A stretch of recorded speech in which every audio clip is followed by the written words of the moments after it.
Olá, tudo bem? Está começando mais um programa Painel Político. E o nosso convidado de hoje é o Dr. Silvio Pagi. Dr. Silvio foi delegado regional e é músico.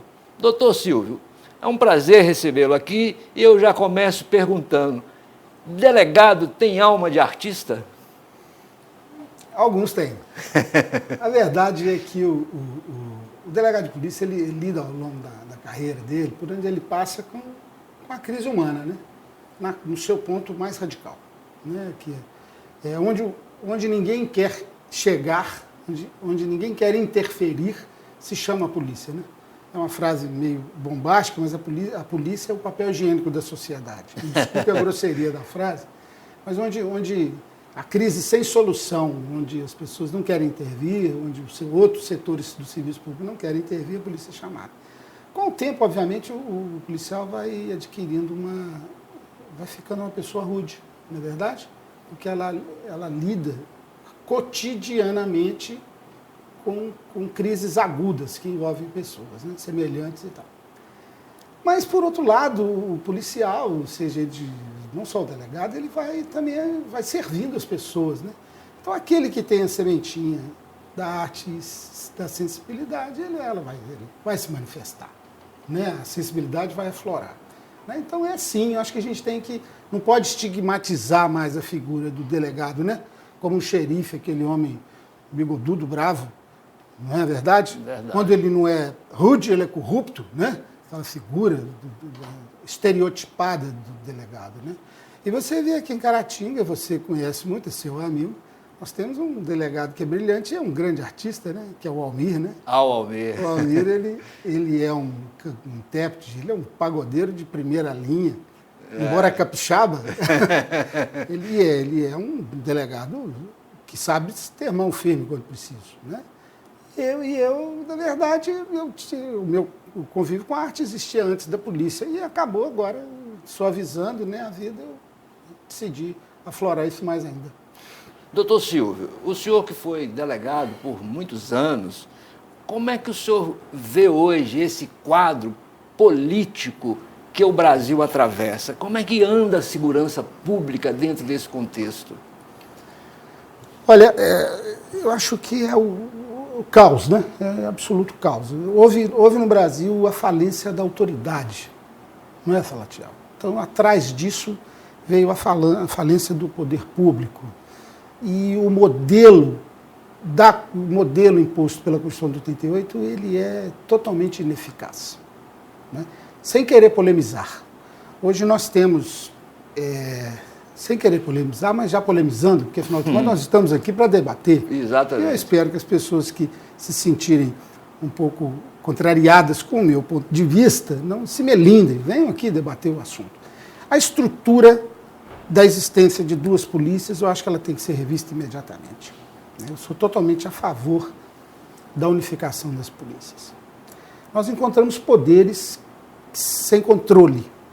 Eu acho que o modelo como se põe hoje do Ministério Público, ele pode ser revisto, que é um poder que é excesso de poder, que ele pode ser mais democratizado, no meu sentido, ele pode ser repensado. Porque hoje o modelo que se coloca, o Ministério Público, ele escolhe a investigação que ele quer presidir. Olha, a atribuição não pode ser seletiva, ou ela existe ou não. Então que se acabe com a Polícia Judiciária, que se unifique, que se crie uma polícia estadual e que se passe em definitivo ao Ministério Público a presidência de todas as investigações. Não só aquela que se quer escolhida. Eu falo isso com o maior respeito, eu tenho pessoas queridíssimas, sou admirador profundo do trabalho do Ministério Público. Você entende, Salatiel, do meu ponto de vista? Eu acho que eu estou falando isso no ponto de vista, claro, em tese, de forma, não estou aqui para criar polêmica desnecessária. O modelo é falido, se gasta muito dinheiro com segurança pública, mas o dinheiro é mal gasto, né? Com viatura. Será que a gente precisa de tanto fuzil e viatura na polícia? Será que não podia estar gastando isso de outra forma? Não é verdade? E isso precisa ser discutido, né? Agora, atrás da ineficiência do serviço público de segurança, também há ineficiência em outras áreas, né, de atuação. E essa história de dizer que os bandidos estão mais aparelhados do que a polícia, isso é verdade? Olha, isso é uma realidade carioca, né? É uma realidade muito carioca. Aqui em Caratinga não há que se falar, né, disso, na realidade do interior de Minas. Episodicamente, você quadrilhas organizadas que fazem aquelas intervenções tipo faroeste americano, que vão lá, 20 bandidos armados com metralhadora .50, vai e cercam uma pequena cidade do interior e faz uma limpa nos bancos e aterroriza. E isso aconteceu recentemente aqui no interior, inclusive, lamentavelmente, com a morte de um colega da Polícia Militar. E a realidade dos morros do Rio de Janeiro. Né? Mas, em regra, isso não é verdade. Né? Isso não é verdade. As polícias brasileiras têm acesso a armamento de mais alta, considerando a aparelhagem no sentido de armamento. Aqui em Caratinga, por exemplo, a Polícia Civil tem meios tecnológicos de interceptações telefônicas, por exemplo, quando eu era delegado regional, não sei como é que está a situação hoje. E altamente modernos, entendeu? Que capaz de interceptar 200 linhas ao mesmo tempo. Então, não é que se falta isso. Eu acho que é preciso mexer no processo penal, não é? Uhum. É preciso dar mais autoridade à autoridade policial, não é? A autoridade policial não pode ficar 72 horas esperando o juiz de plantão dar um mandado de busca, a gente tem que rever isso. Hoje a realidade é diferente, não é? Hoje tem sim que se confiar mais no delegado, tem que dar celeridade ao delegado de polícia, ou quem for fazer as suas vezes, de um novo modelo, não é? Se aquilo que eu não falei aqui, que vamos unificar as polícias, se querem, o promotor quer a presidência da investigação, que presida todas. E que dê a ele, sim, talvez, uma busca e apreensão, submetendo isso, o ato contínuo, ao controle jurisdicional, que se faça isso. Precisa mexer profundamente no sistema. Profundamente no sistema. As polícias militares são altamente corporativas, elas têm um poder junto aos governadores, que é uma coisa impressionante. É exatamente isso que eu ia te falar agora. Será que nós não temos que relativizar isso? Eu lembro direitinho da deputada Maria Elvira, que era esposa do delegado Prata Neto, sim, que você deve ter conhecido. A lenda, sim. E ela falando na minha frente, na época, o governador Nilton Cardoso, falou: governador, você tem que olhar mais para a Polícia Civil, você convive muito mais com a Polícia Militar, você acorda com um ajudante de ordem de lado. Então, isso é verdade, essa... Isso é verdade, né? Isso é verdade e hoje você tem uma literatura hoje muito grande sobre isso. O Cláudio Beato, um sociólogo que ocupou cargos no governo PSDB em Minas, ele fala disso de uma forma muito interessante. As polícias militares hoje são quase que o quinto ou sexto poder muito bem articulados. Agora, diga-se passagem, a Polícia Militar investiu em organização, em reestruturação organizacional, comunicação organizacional e gestão, coisas que as polícias civis não fizeram. Continuaram no modelo xerife, o delegado era um prendedor de bandidos, quase que em atitude heróica, como se fosse um Durango Kid, e a Polícia Militar, ao longo do tempo, foi investindo em gestão. Na verdade, foi formando no quadro de oficiais, formando dentro do quadro de oficiais, na sua academia, gestão organizacional.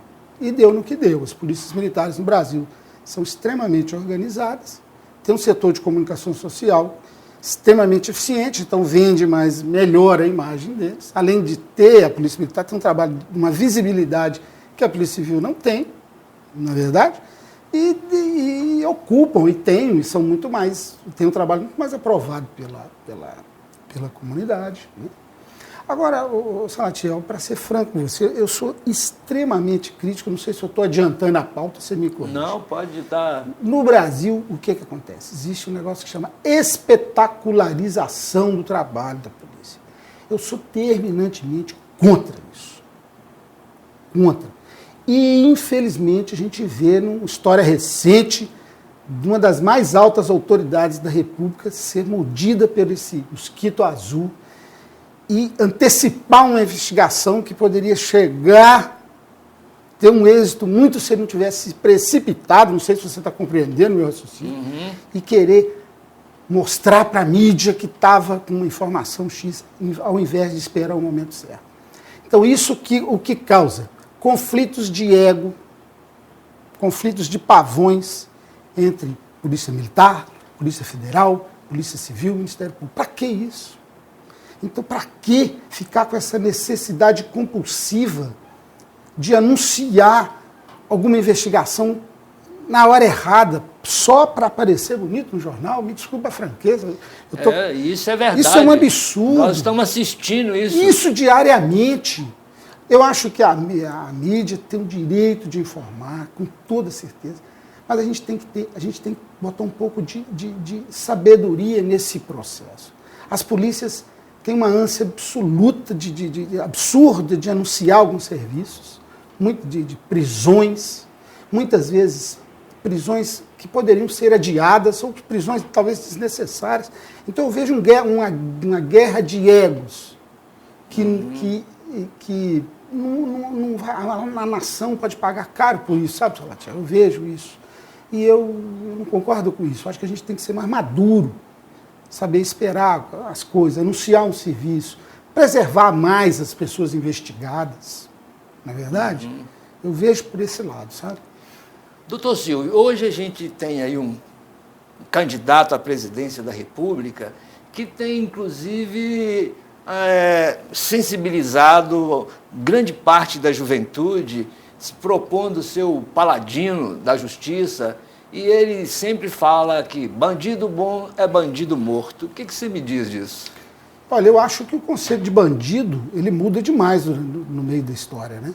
Ontem mesmo eu vi um filme impressionante que chama Crimes Ocultos, filme passado em 1953, na época do stalinismo, o terror que foi na Rússia. Muitos bandidos foram mortos. Eu estou totalmente apavorado, porque eu achei que a Revolução, ou o golpe de Estado de 64, já tinha acabado, Salatiel. Você entende muito bem desse assunto. Eu tive um pai preso na Revolução de 64. E eu acho que as pessoas já tinham tatuado na alma o desastre que foi isso para a nação e para a sociedade brasileira.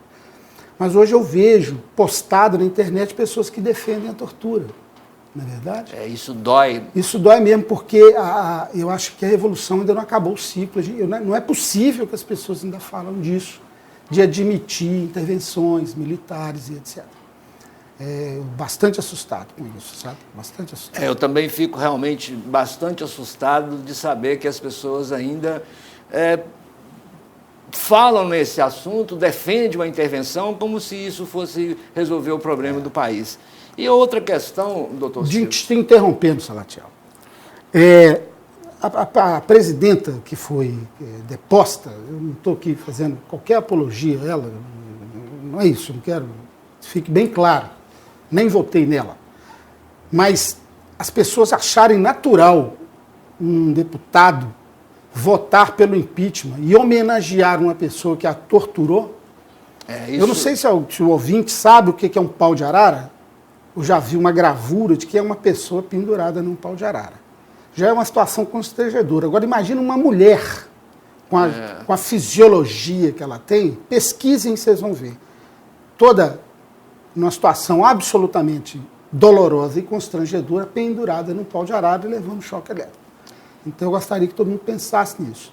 Então uma pessoa que defende, mas a presidenta foi terrorista, matou, que se matou, que se prenda, isso. Mas não que se pendure num pau de arara. Né? Então eu não posso admitir que isso seja considerado normal. Pena de morte, o que você me diz?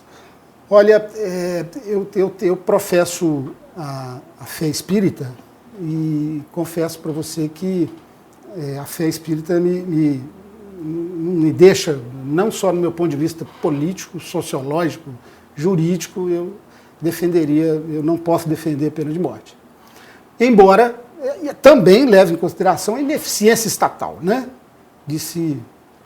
E vai ter que fazer concurso público para carrasco, não é verdade? Criar uma nova profissão, né?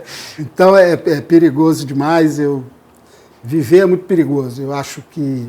Mas eu confesso para você que uma prisão perpétua pegaria bem, porque está fora de controle, né?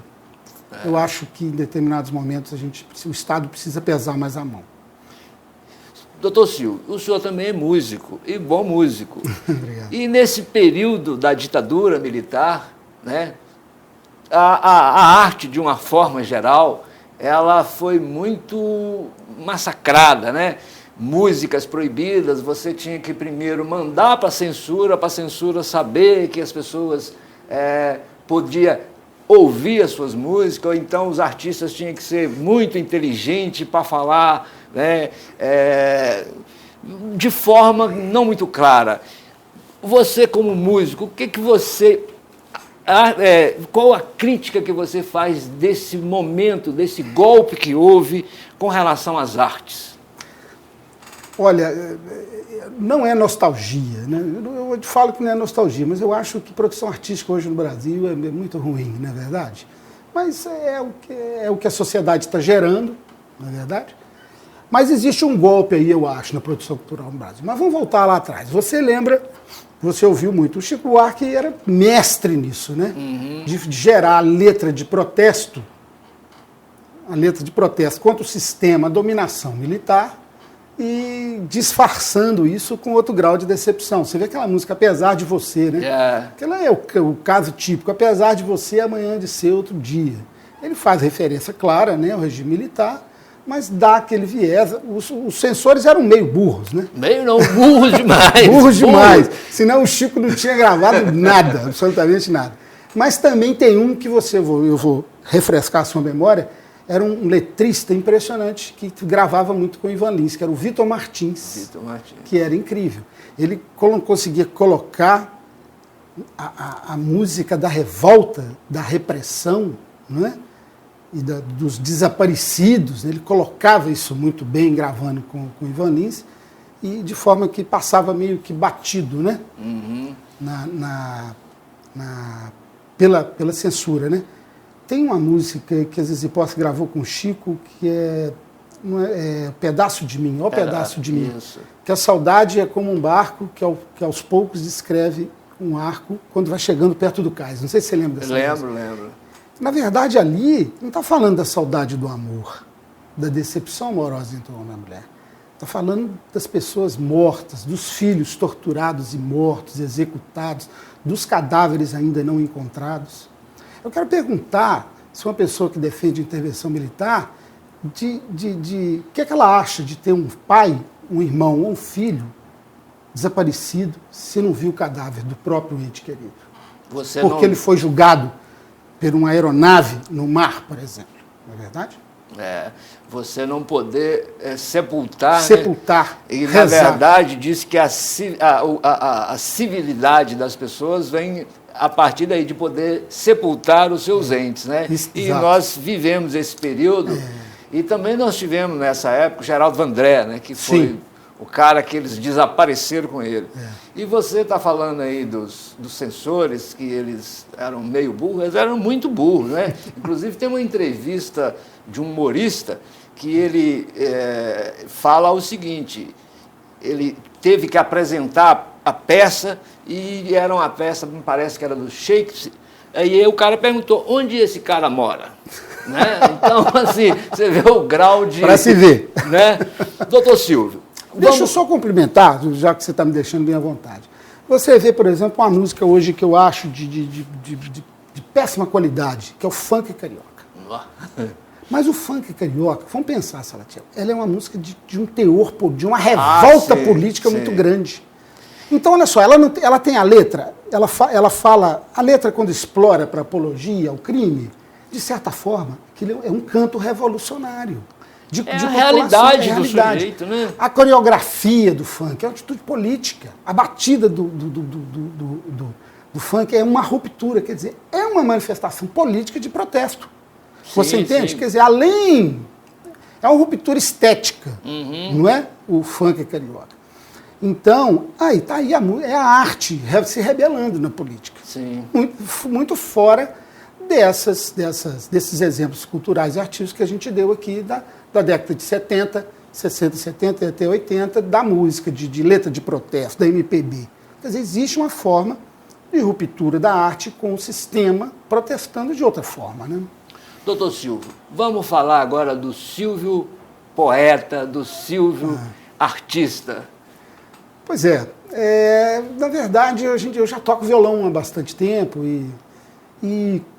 no meio mais no final agora da minha carreira eu comecei a estudar mais música, então eu aprendi a tocar um outro instrumento, que é o contrabaixo, que é um espanhol para o português, mas é um instrumento que tem uma pegada diferente do violão. E eu comecei a tocar em bandas de bares e tal, lá em Itabira, e agora em Caratinga eu acelerei esse processo com parcerias musicais aqui, e eu lancei o CD, né? E eu fui extremamente deselicado, grosseiro, não trouxe o seu CD, estava comigo. Mas é um motivo de você me convidar de novo. Vou te entregar o outro CD, eu vou postar nas redes sociais, eu entregando o CD do Salatiel. E nós gravamos o CD e vamos fazer um lançamento agora. Eu posso falar? Fazer um merchandising aqui. A conversa, doutor Silvio, quando ela é boa, ela vai rápido. E o nosso tempo está esgotando. Então, olha só, e o senhor tem agora... 18 de novembro, no Casarão das Artes, que é uma casa de arte bacanérrima de Caratinga. Foi a grande jogada. Grande jogada, show de bola, o povo prestigia pouco. CD na praça, Silvio Henrique, nós vamos tocar bossa com jazz, com pop, com blues, vai ser demais. Pois é, então você tem ainda um tempo para fazer as suas considerações finais. Eu te agradecer demais, eu acho que vida inteligente, né, nos meios de comunicação. Eu tenho a agradecer o apoio que todos me deram enquanto eu exerci uma atividade pública aqui. Pedir às pessoas para refletir mais antes de fazer conclusões de ideias, né? Opinião pública é uma coisa, opinião publicada é outra. Então vamos pensar, gente. Atrás de qualquer matéria divulgada tem uma ideologia. Então vamos pensar. Vamos ser inteligentes, vamos ser atentos. Agradeço a sua presença, foi muito esclarecedora as suas palavras.